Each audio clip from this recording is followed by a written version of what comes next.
Video में हम आपको बताएंगे कि आईएस कर्व कैसे निकाला जाता है। पिछली वीडियो में हमने आपको ये बताया था कि ISLM मॉडल क्या होता है। संपूर्ण अर्थव्यवस्था का संतुलन जो है वो आईएस मॉडल बताता है। यानी कि जब हमें संपूर्ण अर्थव्यवस्था का संतुलन पता करना होता है तो ISLM मॉडल इसमें काम करता है।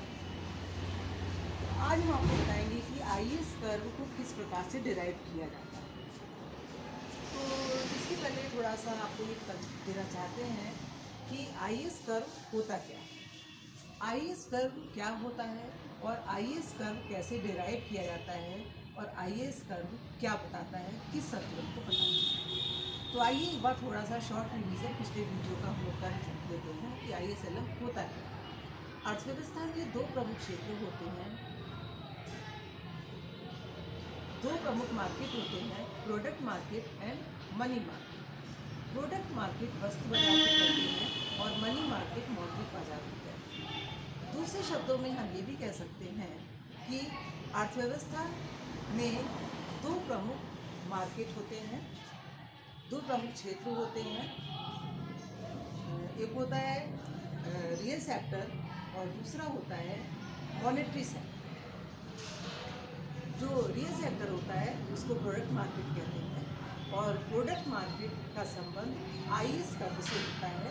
तो आज के वीडियो में हम आपको ये बताएंगे कि आईएस कर्व क्या होता है और वो हमको क्या बताता है, इसको किस प्रकार से डिराइव करते हैं। जैसा कि पिछले वीडियो में मैंने आपको बताया था कि इस मॉडल यानी आईएस मॉडल अर्थव्यवस्था के सामान्य संतुलन की व्याख्या करता है और इसका प्रतिपादन हिग्स एंड हेंसन ने किया। अब आइए हम देखते हैं कि आईएस कर्व क्या होता है और इसको कैसे डिराइव। तो दो डायग्राम बनाने पड़ेंगे, जैसा कि इसमें आप लोग देख रहे हैं, डायग्राम ए और उससे related diagram B. IS curve में आई क्या है, एस क्या है। जैसा कि पिछले वीडियो में हमने बताया था, आई मीन्स इन्वेस्टमेंट और एस का मतलब होता है सेविंग। आई और एस जब बराबर होते हैं, जब विनियोग और बचत दोनों बराबर होते हैं, वहाँ पर वस्तु बाजार यानी प्रोडक्ट मार्केट इक्विलिब्रियम की कंडीशन में होता है। आईएस कर्व डिराइव करने के लिए सबसे पहले हमने डायग्राम ए बनाया। डायग्राम ए में ओ एक्स एक्सिस पर इनकम को दिखाया गया है और ओ वाई एक्सिस पर सेविंग एंड इन्वेस्टमेंट को दिखाया गया है। तो इसमें आप देखिए कि जो ओ एस कर्व है वो बाएं से दाएं ऊपर की ओर चढ़ रहा है, यानी कि ओ एस कर्व ये बता रहा है कि saving is function of income. जैसे जैसे इनकम बढ़ती जा रही है वैसे वैसे सेविंग बढ़ती जा रही है, यानी कि सेविंग और इनकम में डायरेक्ट रिलेशन होता है, पॉजिटिव रिलेशन होता है।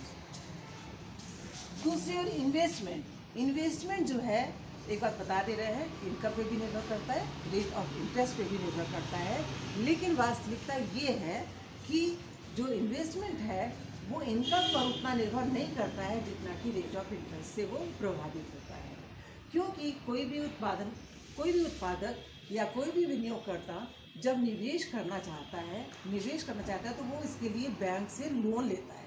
किसी व्यक्ति के पास, किसी उत्पादक के पास, किसी एंटरप्रेन्योर के पास, किसी बिजनेसमैन के पास इतना पैसा नहीं होता है कि वो स्वयं से इन्वेस्ट करे। तो ऐसी स्थिति में उसको बैंक जाके उधार लेना पड़ता है और वो उधार कितना लेगा, यानी इन्वेस्टमेंट के लिए उधार कितना लेगा, ये इस बात पर डिपेंड करता है कि रेट ऑफ इंटरेस्ट क्या है। अगर रेट ऑफ इंटरेस्ट कम है तब तो वो ज़्यादा विनियोग करेगा और रेट ऑफ इंटरेस्ट अगर ज़्यादा है, ऊंची है, तो कम इन्वेस्टमेंट करेगा, यानी कि वो कम उधार लेगा।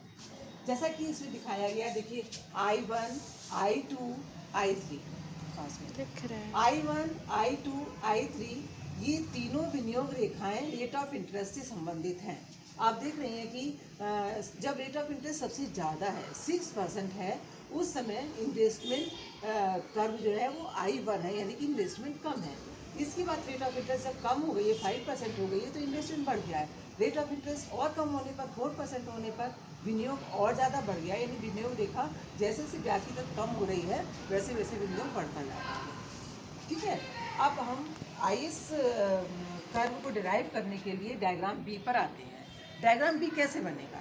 डायग्राम बी को डिराइव बनाने के लिए हम ई संतुलन बिंदु E1 संतुलन बिंदु से एक वर्टिकल लाइन खींचेंगे, E2 संतुलन बिंदु से एक वर्टिकल लाइन खींचेंगे और तीसरी वर्टिकल लाइन E3 से खींचेंगे। इस वर्टिकल लाइन को खींचने के बाद में हम बाएं से दाएं नीचे झुकती हुई IS रेखा बनाएंगे।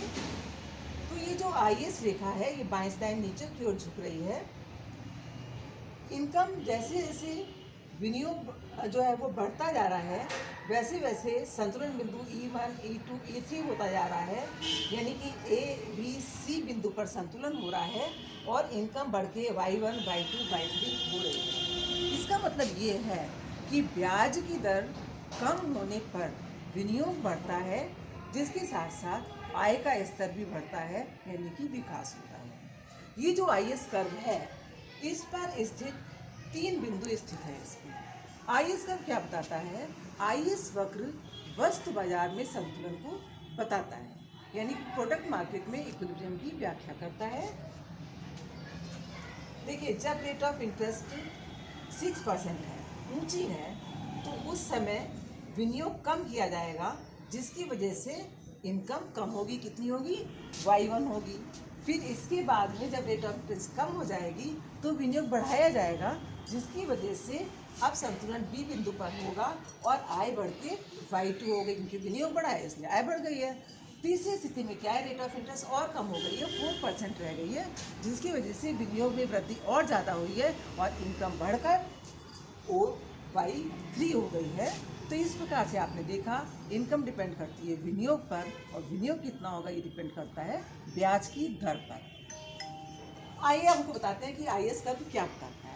IS कर्व पर स्थित प्रत्येक बिंदु रेट ऑफ इंटरेस्ट और लेवल ऑफ इनकम के उन कॉम्बिनेशंस को बताता है जिस पर इन्वेस्टमेंट और सेविंग दोनों बराबर होते हैं, यानी कि जिस पर वस्तु बाजार संतुलन में होता है। कहने का मतलब ये है कि बाएं से दाएं नीचे की ओर झुकता हुआ IS कर्व वस्तु बाजार में संतुलन की व्याख्या करता है। आज के वीडियो के लिए इतना ही। नेक्स्ट वीडियो में आपको हम ये बताएंगे कि LM कर्व क्या होता है, उसको किस प्रकार से डिराइव किया जाता है। तब आपका ये टॉपिक कंप्लीट होगा IS LM मॉडल।